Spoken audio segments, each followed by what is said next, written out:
Let's review the standard forms of conic sections. To begin, we can have the parabola. The parabola can be this style, where x is squared, meaning the parabola will open either up or down, or if y is squared, the parabola will open either left or right. It'll open to the left when it's a negative y squared, and to the right when it's a positive y squared.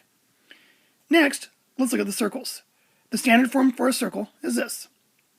Notice that there's symmetry vertically and horizontally, so both x and y are squared. Also, it is stretched in both directions equally. So you should not see a different stretch for the x squared value or the y squared values. In the ellipses, though, however, they are stretched more horizontally or vertically. If it is more stretched horizontally, the greater denominator will be under the x squared. If it's more stretched vertically, the greater denominator will be under the y squared value. We call those the a squared values. For ellipses, a squared is always going to be the bigger of the numbers. For hyperbolas, it'll be a difference between these problems. So instead of being the x squared plus y squared, now we'll see x squared minus y squared, or y squared minus x squared. For the hyperbolas, there's going to be a little difference as far as where the a's are going to be. So let's look at this real quick. With the ellipses, notice that the a squareds are always going to be under the piece that's going to have the bigger term. So if a squared is bigger, we're going to look at that. And if it's bigger under the x squared, for the first ellipse, we'll see it stretched side to side. And if a squared is bigger under the y squared, we'll see it stretched more vertically. With the hyperbolas, however, it's a little different. What we consider a is under the piece that's positive. So if x squared is positive, the piece underneath it, that'll be the a. And if the y squared is positive, the piece underneath will now be your a squared.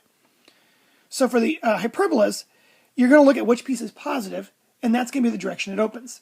If x squared is positive, then it's going to open more side to side, which we have the horizontal transversal axis. Whereas if the y squared is positive, now that transverse axis is going to be vertical. So here's 6 problems where we're going to go ahead and classify the type of conic sections, but they're not in standard form. And the way we're going to look at this is we're going to see, do we have both x squareds and y squareds? If not, if it's only just x squared or just y squared, we know we have automatically a parabola. If the x squareds and the y squareds are both there, and they have the same positive coefficient, we know we have a circle.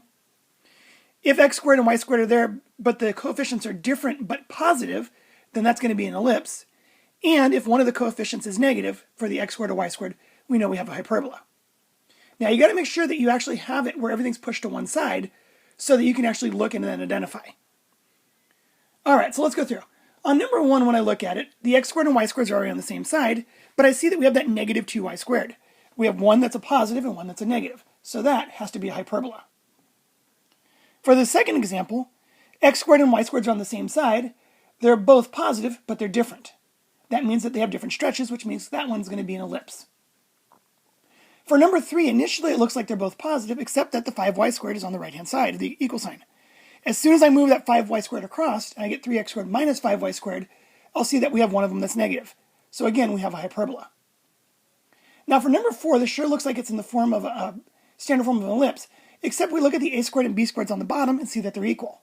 That means their stretches are equal, so instead of it being an ellipse, this is actually a circle.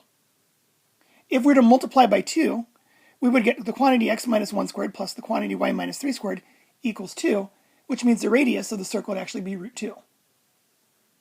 For number 5, all I see is that we have an x squared. There's no y squared. So this would be a standard parabola. Whereas in the last example, I only have the y squared, no x squared, which means this is going to be the inverse or sideways parabola. Now let's look at a few examples where, again, they're not in standard form, but we need to actually write them in standard form. So for the first one, I see that we have a 2x squared minus a 2y squared. So I know I'm dealing with a hyperbola, which means I'm going to go ahead and complete the squares for both the x and the y values. To begin, if I group the x squareds together with the 8x, and then factor out the 2, it would look like this. It'd be 2x squared, and then 8x divided by 2 would be 4x. Half of 4 is 2, so plus 2 squared, close the parentheses. We'll then factor out the negative 2 out of the y values, which gives me a y squared, minus 2y, and then half of negative 2 is negative 1, so plus quantity negative 1 squared. Put your equal sign, and then you got a balance. In the first set of values with the x's, we've got 2 sets of 4, and with the y's, we've got negative 2 sets of 1. So to balance, I have to do that on the other side. Now rewriting, I would have this. But to be a hyperbola, we need it equal to 1. So the last step is to divide everything by 14 so that the equation actually equals 1.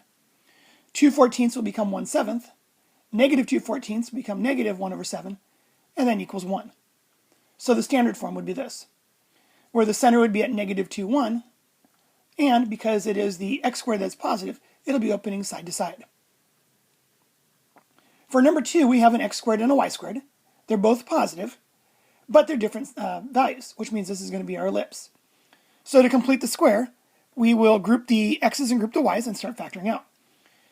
If I factor the 3 out of x squared plus 12x, I'll get 3, quantity, x squared plus 4x. Half of 4 is 2, so plus 2 squared. And then with the y's, 5 goes into 5y squared once, and then 5 goes into 20y 4 times. So we get 5 times the quantity y squared plus 4y, and then half of 4 is 2, so plus 2 squared, equals, and then balance the equation. Rewriting, and then dividing by 45. 3 over 45 will become 1/15, and 5 over 45 will become 1/9. For example 3, this is, again, almost looks like it should be an ellipse because it has the addition between the fractions, but we notice down below, a and b are both going to be root 2. If this is the case, it's equal stretch, which means this is actually a circle. So the standard form would actually be to make it not a fraction, which means multiply all pieces by 2. If we do that, we get the quantity x minus 1 squared plus the quantity y minus 3 squared equals 2. So this circle is centered at 1, 3 and has the radius of root 2. Now the last example here is going to be a parabola. In particular, it's an inverse parabola because only the y squared is there. We don't have an x squared. So this means I want to move the y squared, I want to move the 20y, and I want to move the 2. I want to leave it equal to 2x and eventually divide by 2. So if I start by moving all the other pieces to the other side and leaving the 2x, I would get this. To complete the squares with the y squared, I'd have to factor out the negative 2 and then complete the square. Negative 2 divided by negative 2 is going to be the 1, so 1y squared. Negative 20 divided by negative 2 is going to be positive 10, so plus 10y. And then half of 10 is 5, so plus 5 squared. Now to balance this one, I'm going to have to undo it. So if I have negative 2 groups of 25, here on the same side, I'll add 2 groups of 25. It's the difference between doing the opposite to the same side or doing the same thing to opposite sides. Here, I'm doing it to the same side. All right, to finish completing the square, it'll look like this. It's 2x equals negative 2 quantity y plus 5 squared, and then combining my constants, I get plus 48. Now to finally get into standard form, I'm just going to have to get it down to a 1x, which means we'll divide everything by 2, and this would be the standard form. All right, so hopefully this is going to help you get the homework done for today. Thank you for watching.